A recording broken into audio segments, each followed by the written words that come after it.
circle bright, weave your web of dark and light.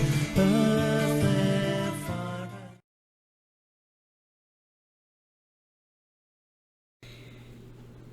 Good morning, my little toadstools.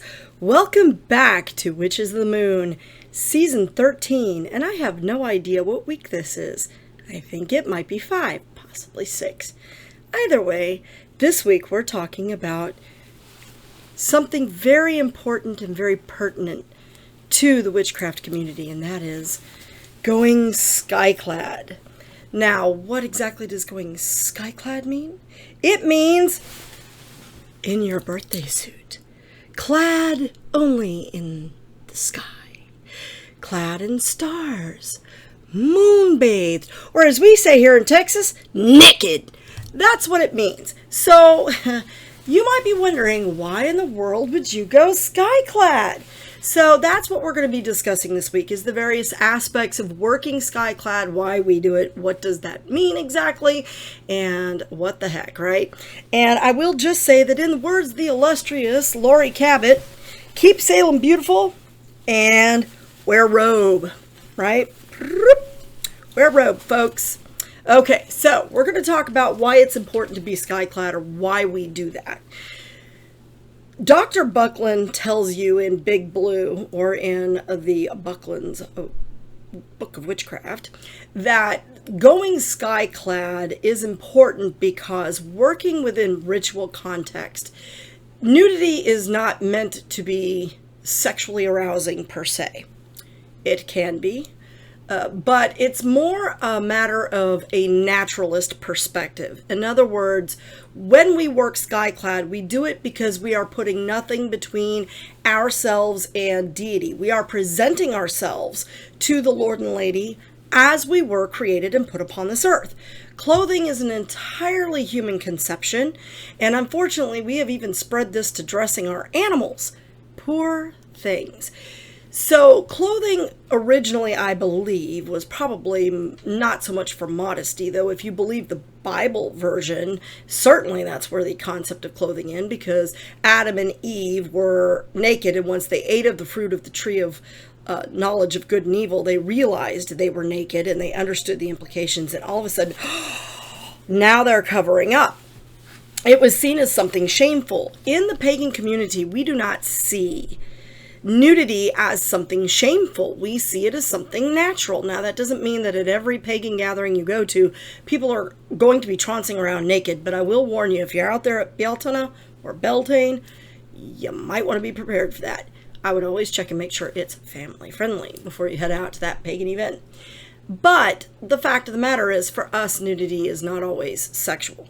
Again, it can be, and especially if you're engaging in sex magic, but that's a totally different topic. So we present ourselves to the Lord and Lady, and we do our workings as we were created, and it's a sign of respect to the Lord and Lady that we need nothing more than what they have given us at birth, right? So that's one reason that we go Skyclad. Another reason that people choose to work Skyclad is they just like being naked. Let's be honest. It feels good to just be free, and especially here in Texas where it is hotter than Satan's balls. Yes, definitely. It's nice to have as little as possible on. And I will tell you, this robe is mighty heavy. But the real reason for being Skyclad when doing a group working would be, my understanding thereof, is that it's very akin to why they do that in the Masonic rituals, especially if it's an initiatory group, right?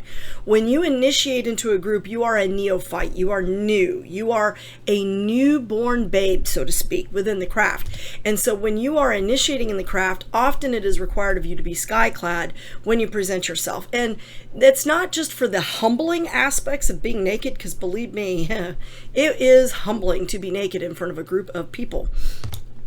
Especially, when you start to hear snickers or twitters or here comes the hippo, really kind of unnerving. But you are presenting yourself. It is a sign of trust between you and your future coven family.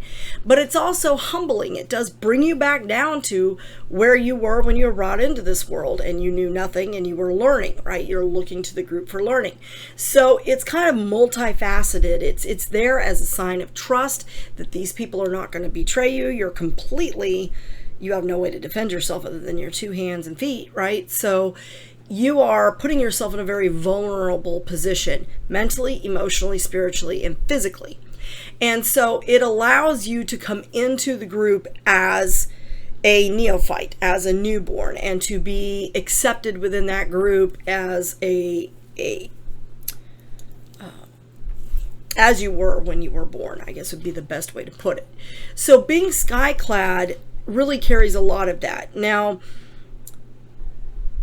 I'm a solitary. I'm a member of the OBOD, which is the Order of Bards, Ovates, and Druids, and almost all of my ritual work is done exclusively alone, usually in my garage. And I do work Skyclad. Don't laugh and don't cringe. I can see you cringing, but I do it because, again, for me, it's putting myself there before the Lord and Lady as I was created. And think about it, it's a little bit risky because you're dealing with candles, hot candle wax on the nipples.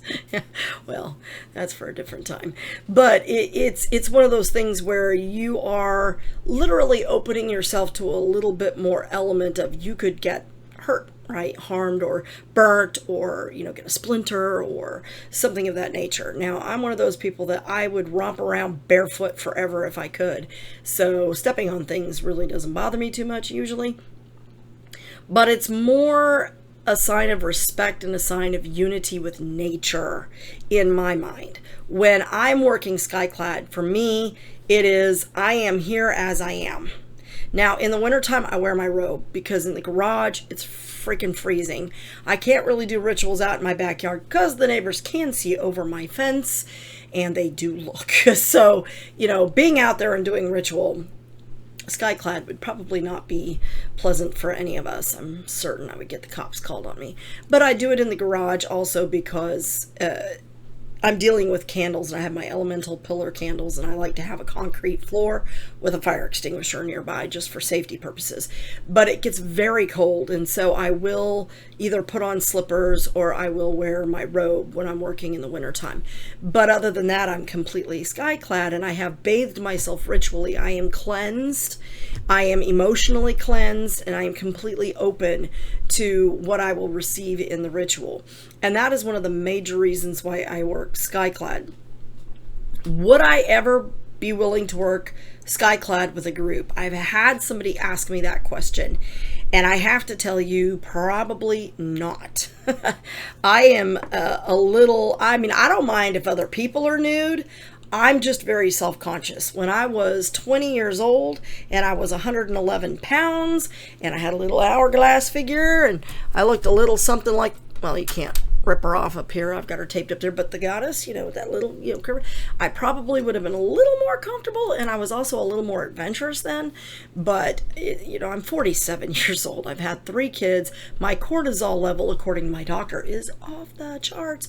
And so I just don't feel comfortable in my own skin at this point in time. I don't have a problem with, people being nude around me. It doesn't bother me. I don't really pay any attention to it, so it wouldn't bother me to have other people around me, but I would not be comfortable being naked in a group. I can definitely say that.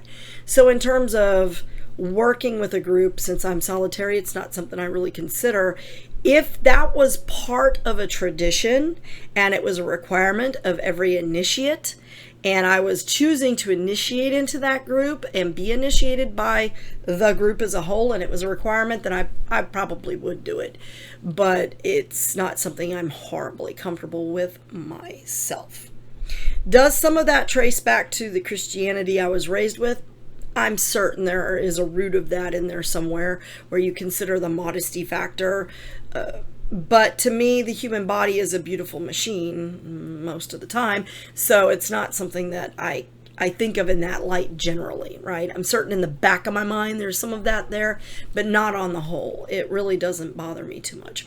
But anyhow, we do that because, again, it puts us in a vulnerable position. It puts us in a position of humility and modesty to an extent, not modesty like you would think of, like cover up modesty, but modesty in terms of I'm going to humble myself before the Lord and Lady and in front of my coven brothers and sisters. So that is the purpose of Skyclad. I'm certain you'll get other perspectives from the other hosts, and I'm very anxious to watch their videos because I want to see what everyone else's take on working Skyclad is, whether they do it or don't do it.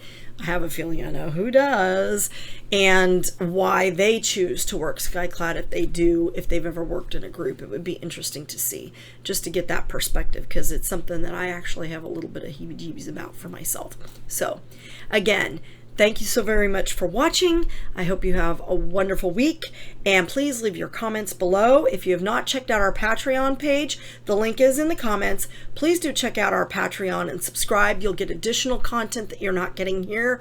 We upload articles, there's going to be classes, there's already a few podcasts from some of our brothers and sisters in the craft that are outside of tradition or are within a tradition that none of us are a part of. So please do check that out and subscribe and give support to your favorite witches out there. Thank you so much for watching, and blessed be.